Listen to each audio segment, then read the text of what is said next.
Brought to you by patreon.com/inspireddisorder and inspireddisorder.com/audible. What you manifest in your mind, you can bring to reality. Guest House, new Pauly Shore movie out on video on demand. It is not streaming through any of the subscription services, but you can rent it for like $5-6. I bought it for 10. I figured as long as I watch it more than once, it's worth the money. And this movie barely squeaked in at the end where I thought maybe I would actually watch it again. And I could see myself watching it again, I guess. It wasn't the greatest comedy I've seen in a while.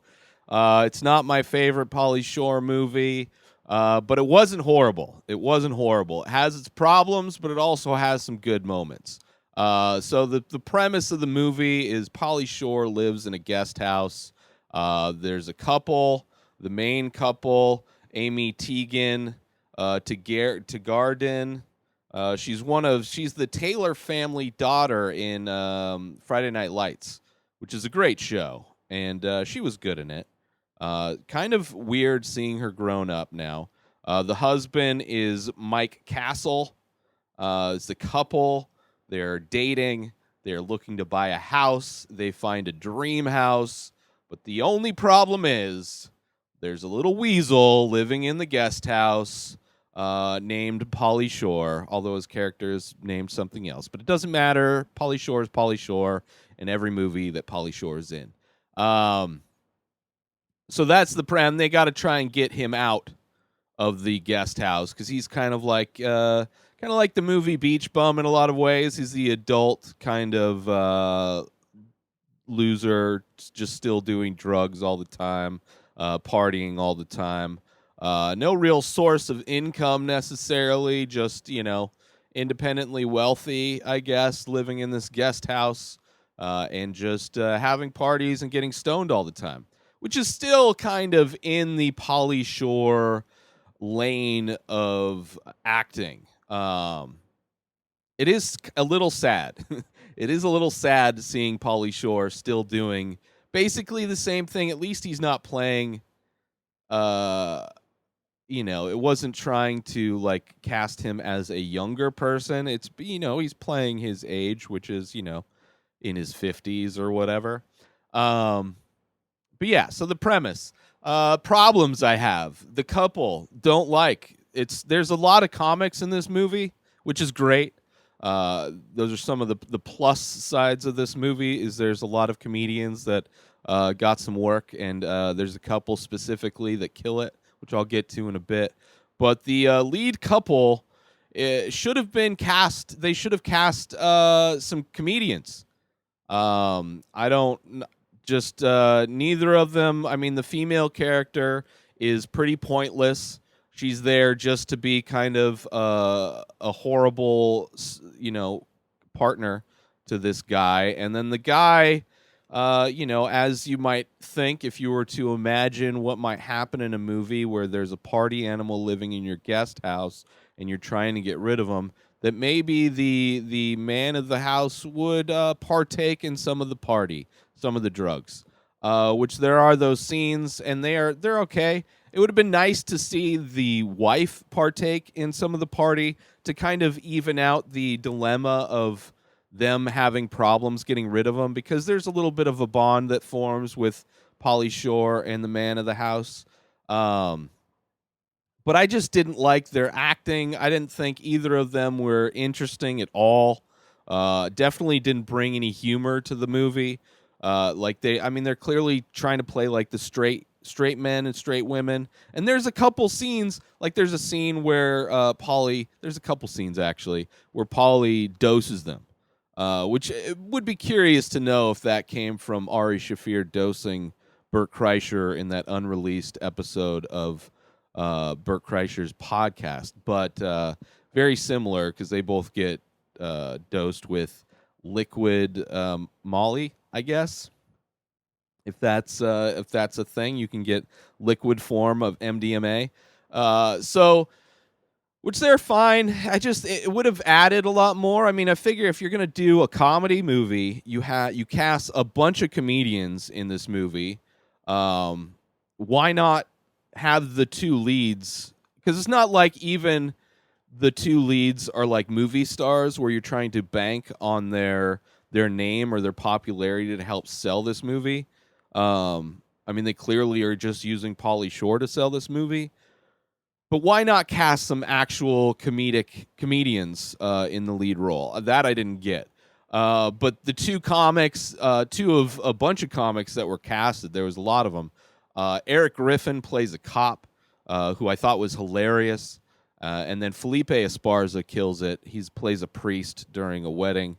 And he, by far, the funniest part in this movie was that scene, the wedding scene with Felipe Esparza.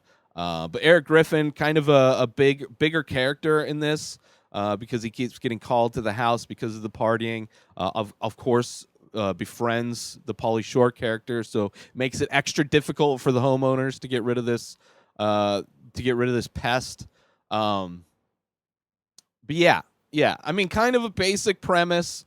The main character dude, works at a place, works for Steve-O. Steve-O is in this. He works at it's like that dude that was a skateboarder that had his own show on MTV, and he just kind of did shit in a warehouse kind of thing. It's kind of like that type of a situation where it's like they don't really go into what his job is, but like Steve-O plays like a Steve-O type of a guy, but he's got a bunch of people working for him.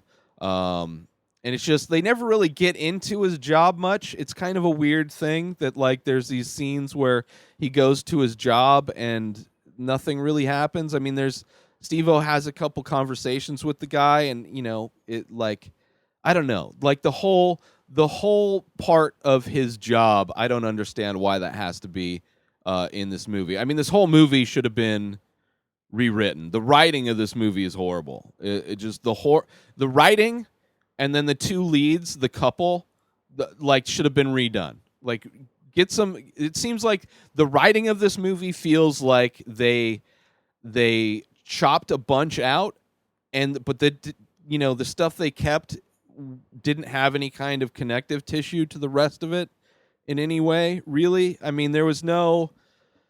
It just felt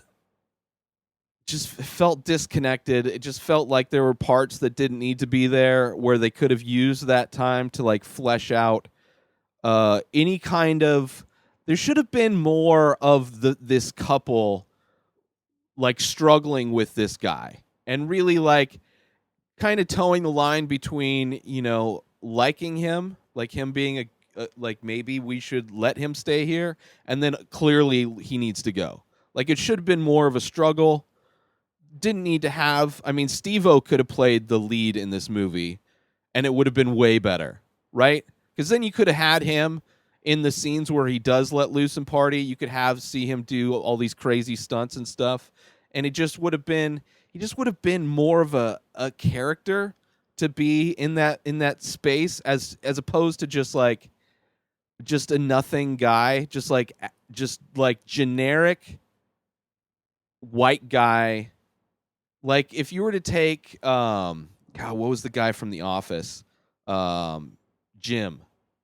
You take Jim from The Office, right? But you're gonna mass produce him and sell him just as a generic Jim in a toy store that sells for like $5 less than the actual Jim action figure. You have generic Jim. That's what this other guy is. He's like generic Jim.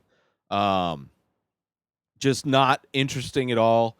Despite the fact that I love Friday Night Lights, I didn't think that Amy really brought anything fun to the role. Not that the role was great anyway.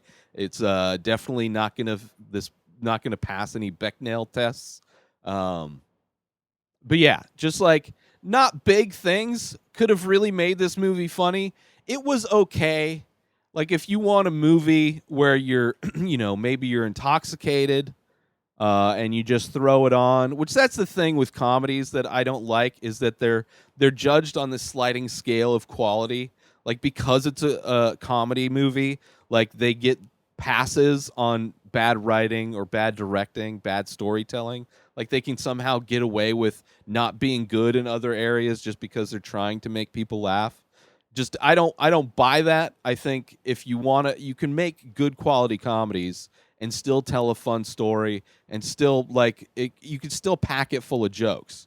And this one wasn't, and even the jokes weren't even that great. It was a lot of like, it's like a lot of adolescent teen humor from the 90s, like being scared of somebody seeing you smoke a pipe that looks like a dick, or seeing dicks all over your lawn. Like it's like very 90s adolescent humor, which I don't know if it even translates. It definitely feels like some old guys trying to make a movie that would have been popular in the 90s and trying to release it now. And I think it falls flat in a lot of ways, but it's still fun. I still enjoyed like Eric Griffin, like I said, and Felipe Esparza. The whole movie is okay. Pauly Shore as this character, it works. But if they had better writing and recast the main couple to make it like at all, like they just felt generic and like bland. But yeah, check out Guest House. I'd wait for it to stream unless you're a huge Pauly Shore fan. I mean, $10 isn't much, but yeah, it's not one I'd be rushing out to go watch right now. Sign up now over at patreon.com/inspired disorder so you can binge the full week of this show, The Ray Taylor Show, ad-free. All 7 episodes, no ads. Binge it now in both audio and video versions. You can also get a coupon code to save a bunch of money on The Many Faces if you want to start buying some of my artwork.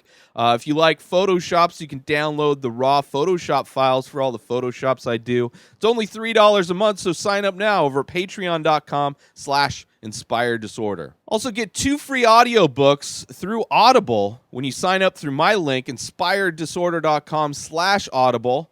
It's 2 free audiobooks just for signing up. You also get a new free book every month.